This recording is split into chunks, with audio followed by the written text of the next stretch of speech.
Here's why the Phoenix Suns are ready to dominate this NBA season. They have the perfect combination of star power and depth, which has given them the second best record in the league so far. You're about to find out that it's not only the signings of CP3 and Crowder that are making the Suns better, but the shocking internal development from Mikal Bridges and Cameron Johnson. Stay tuned to see everything making this 2021 Suns team insane and whether or not they're legit contenders. My name's Adam, welcome to D-Flow Hoops. If this is your first time here and you're a basketball fan looking for all kinds of intriguing NBA content, be sure to subscribe and click the bell so you get notified every time I post content. We're about to hit 40K, so it'd be greatly appreciated. With the OKC Thunder, Chris Paul was one of the clutchest players in the league last season, as he led the league in points within the last 5 minutes of a game. Then CP3 showed up in the playoffs, leading OKC to a close Game 7 loss against the Houston Rockets, where he looked like the prime All-NBA version of himself. Fast forward to November 16th, and Paul was traded for Ricky Rubio, Kelly Oubre Jr., 2 other players, plus a first-round pick. And now the Suns have a top 5 point guard in the NBA, and for an elite 24-year-old shot creator in Devin Booker and Phoenix's young talent in general, which I'm about to break down for you, the addition of a 10-time All-Star, 9-time All-NBA player, and one of the best leaders in the league has predictably been an absolute blessing. Because Chris Paul just takes all the pressure off Devin Booker, and the two have already built up some great chemistry less than 10 games in.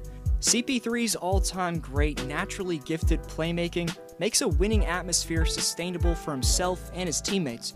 Maybe D-Book could be dropping 30 points and putting the team on his shoulders like he did in the bubble, but the longevity of a 72-game season would inevitably kick in. Paul's crafty scoring, with his ability to dominate the pick and roll, provides an overwhelming threat next to a rising superstar in Booker. An overlooked factor in the Suns' success so far is the maturity and development of 2 players on the wing who are valuable on both ends of the floor. Firstly, Mikal Bridges has proved in the 2021 season that he's going to be one of the better 3-and-D players in this league for the next decade. He's making nearly half of his attempts from three-point range, and has already locked up 2 superstars in Luka Doncic and Donovan Mitchell. Mikal's 7'1" wingspan and relentless activity have led him to average the 4th most amount of blocks in the league among small forwards so far. He's great at fighting through screens and never gives up on a play. He's an elite passing lane defender, as in his first 2 seasons, Bridges finished in the top 10 in NBA total deflections. His rookie season, he finished 7th in deflections with 223, and last year he wound up 9th with 203. You can expect Bridges to make an All-NBA defensive team this year, but don't forget about his offense, as his efficiency has been exceptional. Mikal joining the 50-40-90 club, as crazy as that seems, isn't out of the picture with how smooth his game's looking. Secondly, we've got to talk about the 11th pick from the 2019 NBA draft, Cam Johnson, who's developed a complete offensive repertoire in his second season. Cam thrives as a spot-up three-point shooter, but can also pull up when defenders run him off the line and attack the paint off the bounce. He needs to improve his pure shot creating to become elite and take the all-star step, but for now his game is perfectly suited for the Suns' offensive system, because Devin and Chris can manufacture shots the majority of the time under pressure, but when you have a deadly shooter like Johnson who can pull up for shots like this at the end of the shot clock, it helps. Here comes the double. Booker gives it up. Timer's at 2. Cam Johnson has to let it fly, and he beats the shot clock with a long deuce. Coaches are going to be trapping the Suns' 2 superstars all season long, and make anyone other than CP3 or D-Book beat him. Cameron should get a ton of open looks because of that, so expect the former North Carolina Tar Heel to have a stellar season. As the years progress, though, Cam's offensive bag is only going to get more and more deep, so I wouldn't be surprised if in the next few years we see him reach all-star caliber. Coming up later on, you'll see if Phoenix is a 2021 title contender, but first I've got to discuss the Suns' other big addition this offseason in Jay Crowder. In the current era of the NBA, versatility is king. When it comes to strictly the athletic build of a player, if they're too small or slow to have a positional versatility as a defender, they have to be damn good guarding their own position to not be considered limited, or even worse, a liability. The Suns haven't had a wing defender like Jay Crowder since they had PJ Tucker back in 2017, But about 4 years after they traded Tucker to Toronto, Phoenix has a roster that can compete for a top seed in the Western Conference, with the addition of a man who was an integral piece of the 2020 East champions.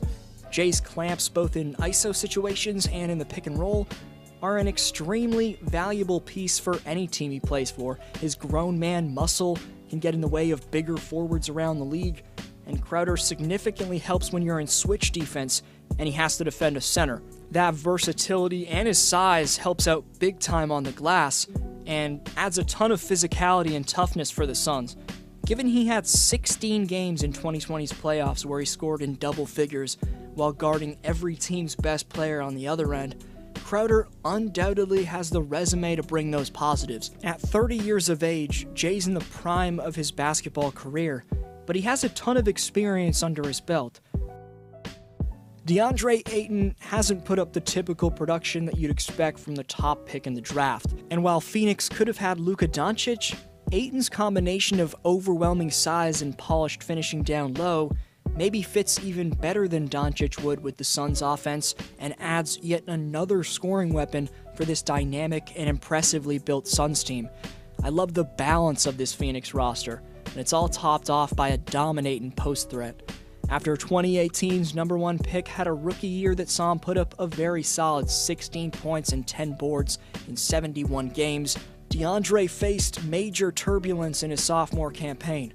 Ayton was suspended for 25 games after testing positive for a performance-enhancing substance to begin 2019-20. Additionally, DeAndre missed time with 2 ankle injuries, and he ended up missing over half of a season in which the Suns came up half a win short of reaching the playoffs. Ayton gives the Suns perimeter weapons a guy who they can throw it in the post to and trust to get buckets. His post fade's getting more and more lethal. We can't forget he's still 22 years of age, like myself, but the Suns already have a beastly presence with DeAndre Ayton manning the paint in his 3rd year. Next up, I'll show you if I think the Suns can legitimately compete with the top threats in the West, but first a quick Devin Booker breakdown.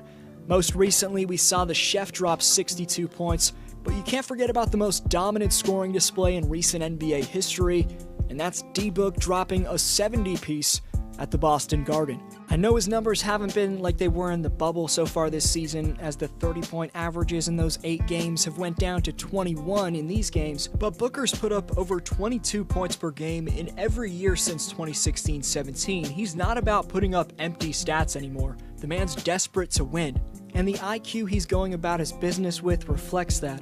When he could be forcing things to get his point total up, Booker's brilliantly played off his teammates and truly showed he's a team player, and like his partner in the backcourt, Chris Paul, one of the better leaders in the NBA. So how good are these Suns, and can they compete with the best teams in the West? With every core piece you just saw broken down, surrounded by some role players who can shoot threes in Dario Saric, Cameron Payne, and Langston Galloway, there's some solid depth already in place, and while I think the Suns could use one more guard off their bench, their shot creation and defense is already at an elite level. They have some supreme leadership from their top players all the way through to their coaching staff, so I don't see why this Suns team can't make a deep run in 2021's playoffs. I think they have a real shot to make the conference finals, but I can't wait to see Devin Booker's playoff debut. The man's a first-class offensive machine, and he finally has every piece in place around him to win. But I want to know your exact prediction for the 2021 Suns' success in the comments section. You can follow me on Instagram and Twitter at DFlowHoops. Links in the description. You're the best for sticking around. This was DFlow, and I'll see you next video.